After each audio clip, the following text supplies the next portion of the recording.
আমার প্রিয় ছাত্রছাত্রীরা, আজকে এই ভিডিওটা নিয়ে আসছি। এর আগে আমি দু তিনটে শর্টস করেছিলাম। সেই শর্টসে 2024-এর একটা মাধ্যমিক পরীক্ষার গাণিতিক সমস্যা দিয়েছিলাম। ভৌত বিজ্ঞানের কারেন্ট ইলেকট্রিসিটি যে চ্যাপ্টারটা, সেই চ্যাপ্টার সমান্তরাল সমবায় এবং শ্রেণী সমবায়ের তুল্যরোধ বের করা সংক্রান্ত একটা ভিডিও দিয়েছিলাম। সেই ভিডিওর যে উত্তরটা আজকে করাবো। তাহলে কোশ্চেনটা কি ছিল 2024-এ যেটা পড়েছিল, যদিও 2024-এ যে কোশ্চেনটা পড়েছিল সেই সময়ে এই ভিডিওটা কিন্তু এই অঙ্কটা কিন্তু সিলেবাস বহির্ভূত বলা যেতে পারে, কিন্তু যেহেতু উপর থেকে মাধ্যমিক পরীক্ষায় পড়েছে, তাই এরকম অঙ্ক আসতে পারে বলে আমার মনে হয়। 2027-এ এই অঙ্কটা এইরকম ছিল। এটা ছিল এ বিন্দু, এটা ছিল বি বিন্দু।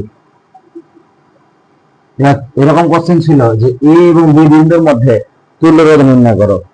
তাহলে এ এবং বি বিন্দুর মধ্যে তুল্যরোধ নির্ণয় করো, এটা কোশ্চেন ছিল। এবার উত্তরটা কি করবো, আমরা প্রথমে ছবিটা আঁকবো। এটা হচ্ছে 1 ওহম, এটা 2 ওহম, এটা কত 3 ওহম। এখান থেকে এখানে নিয়ে যাওয়া হয়েছে, ঠিক আছে।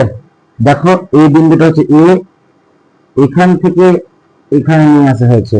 এই বিন্দুটা হচ্ছে বি, আমি এটা সি বিন্দু নিলাম, এটা হচ্ছে ডি বিন্দু নিলাম। এটা আমার বোঝার সুবিধার্থে এটা নিলাম। মাথায় রাখতে হবে যে কোন একটা তার দিয়ে, এখান থেকে এই বিন্দু থেকে একটা তার দিয়ে সি বিন্দু যুক্ত করেছি, এবং বি বিন্দু থেকে একটা তার দিয়ে যে তারটার কোনো রোধ নেই বলে আমরা ধরে নিয়েছি বা ধরে নেব, এইখান থেকে একটা তার দিয়ে ডি বিন্দু যুক্ত করেছি। মাথায় রাখতে হবে যে এ এবং সি বিন্দু এবং ডি এবং ডি বিন্দু সমবিভবযুক্ত বিন্দু, বা আমরা বলতে পারি যে এ বিন্দু আর সি বিন্দু সেম, বি বিন্দু এবং ডি বিন্দু সেম। তারা বলবো কি এ এবং সি বিন্দু সমবিভব যুক্ত বিন্দু। একই রকম ভাবে বলবো বি এবং ডি বিন্দু সমবিভব যুক্ত বিন্দু। এবার তাহলে এখন কি দাঁড়ালে, পরের ছবিতে কি দাঁড়াবে যদি আমরা এরকম আঁকি। আবার আমরা ছবি বারবার আঁকছি আমাদের বোঝার সুবিধার্থে। তোমরা যদি বুঝতে পারো তাহলে পরীক্ষায় তোমরা যখন করবে তখন এত ছবি না আঁকলেও চলবে, ঠিক আছে। এখান থেকে টেনে নিয়ে এসে এখানে দিয়েছি, এটা এ বিন্দু।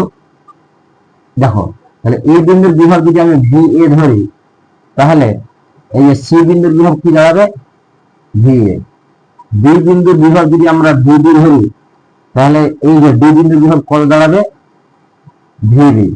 এবার দেখো প্রতিটা রোধ, 1 ওহম রোধের দুই প্রান্তের বিভব পার্থক্য কত দাঁড়াবে V A minus VB. 2 ohm রোধের দুই প্রান্তের বিভব পার্থক্য কত দাঁড়াবে ভি এ মাইনাস ভিবি। এবং 3 ওহম রোধের দুই প্রান্তের বিভব পার্থক্য কত দাঁড়াবে ভি এ মাইনাস ভিবি। এবার প্রত্যেকটা রোধের দুই প্রান্তে যদি বিভব পার্থক্য একই হয়, তাহলে সেই রোধগুলো কিভাবে রয়েছে, সেই রোধগুলো সমান্তরাল সমবায় রয়েছে। তাহলে এ বিন্দুর, এটা হচ্ছে এ বিন্দু, এখানে এটা বি বিন্দু। দেখো এখানে ভি বি মানে কি, এই বিন্দুটা আমি বি বিন্দু বলে ধরতে পারি। তাহলে এটা হচ্ছে বি বিন্দু, এটা হচ্ছে এ বিন্দু। এবার এটা একের গল্প গেল, 1 ওহম রোধের গল্পটা গেল। 2 ওহম রোধের একটা প্রান্ত দেখো এই বিন্দু যুক্ত আছে, তাহলে এখানটাকে এইরকম ভাবে এইভাবে যুক্ত করলাম। তাহলে এটা কত ওহম মানে রোধ 2 ওহম মানে রোধ। এবার দেখো এ বিন্দু শুরু হয়েছে, বি বিন্দু শেষ হয়েছে। আবার 3 ওহম রোধটা এ বিন্দুতে শুরু হয়েছে, বি বিন্দু শেষ হয়েছে। তাহলে এ বিন্দুতে 3 ওহম মানে রোধটা শুরু হয়েছে, বি বিন্দুতে শেষ হয়েছে। তাহলে এটা কত 3 ওহম মানে রোধ। এবার কি করবো, 1 ওহম 2 ওহম 3 ওহম এই তিনটে রোধ কোন সমবায় রয়েছে, সমান্তরাল সমবায় রয়েছে। তাহলে এদের তুল্য কত হবে, তাহলে এবার লিখবো ধরি এ ও বি বিন্দুর তুল্য রোধ কত আর। তাহলে সূত্র কি আছে আমার, 1/r equal to 1/1 plus 1/2 plus কত 1/3, ঠিক আছে। এবার যদি লসাগু যোগ করি, লসাগু হচ্ছে 6, 6 কে 1 দিয়ে ভাগ করবো 2 হবে, 6 কে 2 দিয়ে ভাগ করবো 3 হবে, 3 করলাম। 6 কে 3 দিয়ে ভাগ করলাম, দিয়ে কত পাবো? 2 পাবো। 1 গুণিত কত? 2 দিয়ে কি হলো? 6 3 9, 9 আর 2 কত? 11। তাহলে উত্তর কত হলো? 11/6। তাহলে এটা কি উত্তর 11/6? না, এটাই অনেকে পরীক্ষা হলে করে দিয়ে চলে আসে, কিন্তু এটা যদি করে আসে তাহলে ভুল। অতএব দিয়ে কি লিখবো? এটা উত্তর না, উত্তর হচ্ছে আর এর মানটা 1/r পেয়েছি। অতএব এ ও বি ও আর বোঝায় দেখা যাচ্ছে না নিচে।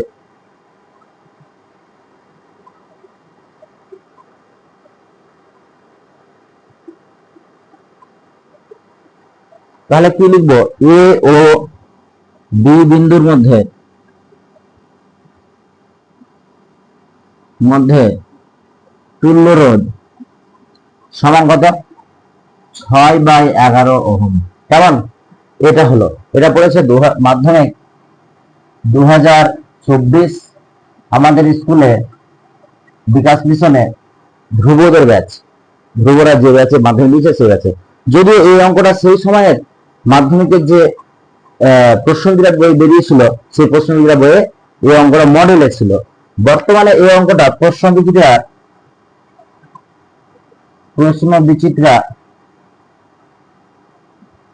805 পৃষ্ঠায় এই অঙ্কটা আছে।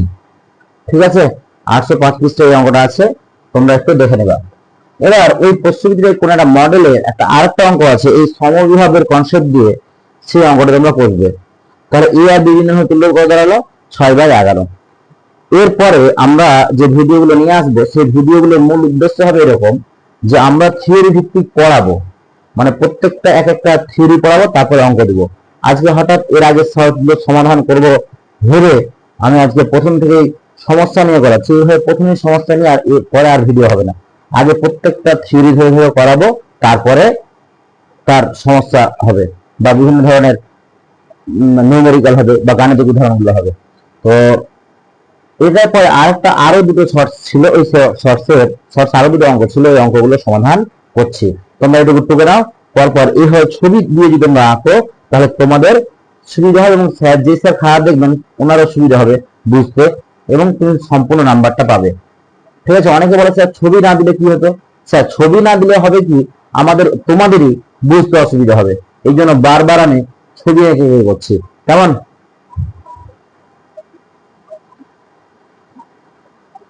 এখন তোমরা যে অঙ্কটা দেখতে পাচ্ছ, এটাও প্রশ্নবিচিত্রায় আছে। তো আমার মনে হচ্ছে এবছরে 2027 মাধ্যমিক পরীক্ষার্থীদের জন্য এই অঙ্কটা খুব গুরুত্বপূর্ণ হতে চলেছে। যদি এই কনসেপ্টে 2026 একটা অঙ্ক এসছে, এই কনসেপ্টে বা এই ধারণার উপরে এই অঙ্কটাও গুরুত্বপূর্ণ হতে চলেছে। তাহলে এই অঙ্কটার সমাধান কিভাবে হবে 2027 এর জন্য খুবই গুরুত্বপূর্ণ। এটা ভিভিআই ধরে রাখতে পারো। ঠিক আছে? তাহলে কিভাবে করবে এটা আমরা? তো প্রথমে বলেছি এই বিন্দু থেকে একটা তার নিয়ে গিয়ে এখানে ছেড়েছি, মানে এই বিন্দুটাকে যেখানে ছেড়েছি সেখানে কি হবে? এই বিন্দুটার বিভব আর এই বিন্দুটার বিভব কি হবে? সেম হবে। আমি যদি এটা দিয়ে তড়িৎ প্রবাহ পাঠাই তাহলে কি হবে? দেখো, এখানে দুটো রোধ আছে, মানে বাধা আছে। তড়িৎ প্রবাহ মাত্রা চাইবে সবসময় বিনা বাধাযুক্ত পথ অতিক্রম করা। এই যে উপরে তারটা আছে তার কোনো বাধা নেই, ফলে তড়িৎ প্রবাহ এটা দিয়ে চলে যাবে, এখান দিয়ে এটা দিয়ে যাবে, ফলে এই দুটো রোধ কাজেই আসবে না। ঠিক আছে? এবং আরেকটা কনসেপ্ট কি, এখানে যদি আমি সি বিন্দু ধরে নিই এটাকে, এর পরবর্তী ছবিতে আমি ধরলাম এটা হচ্ছে সি বিন্দু, ধরলাম এটা দেওয়া নেই প্রশ্নে, এটা সি বিন্দু, এটা কি বি বিন্দু। তাহলে এ এবং সি বিন্দুর বিভব একই। ঠিক আছে? তাহলে একই যদি হয় তাহলে এটা বিন্দু এ হয়ে যাবে, বা এরকম বলতে পারবো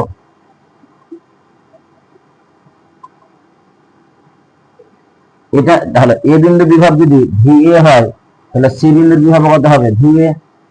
তাহলে এটা কত হয়ে গেল?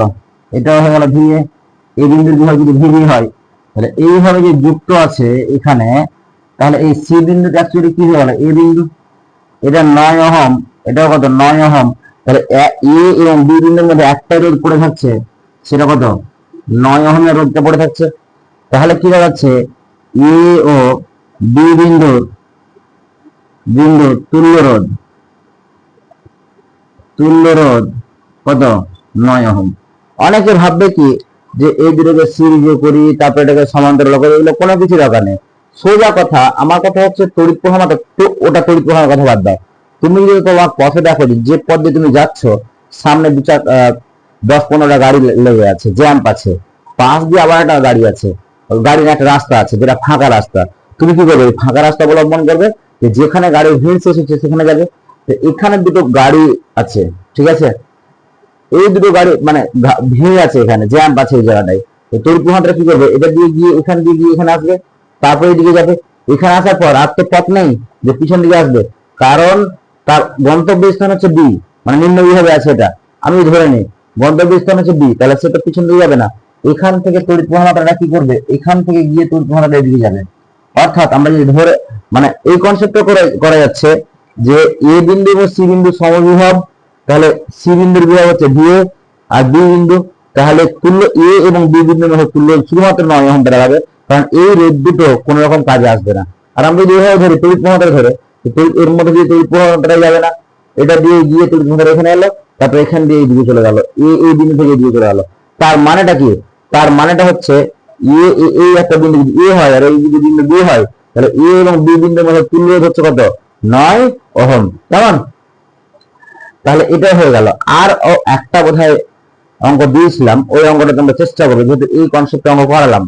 এরপরে ত্রিকোণমিতির একটা অঙ্ক দিয়েছিলাম, যে অঙ্কটা খুবই গুরুত্বপূর্ণ মাধ্যমিকের জন্য। ওটা আমাদের স্কুলে ম্যাথের স্যারেরা আলোচনা করছিলেন এবং সেটা দেখলাম খুব গুরুত্বপূর্ণ, তো মনে হলো যে আমি ইউটিউবে দিই এই অঙ্কটা, ত্রিকোণমিতির অঙ্কটা। সেই অঙ্কটা দিচ্ছি, সমাধান করে দেখো।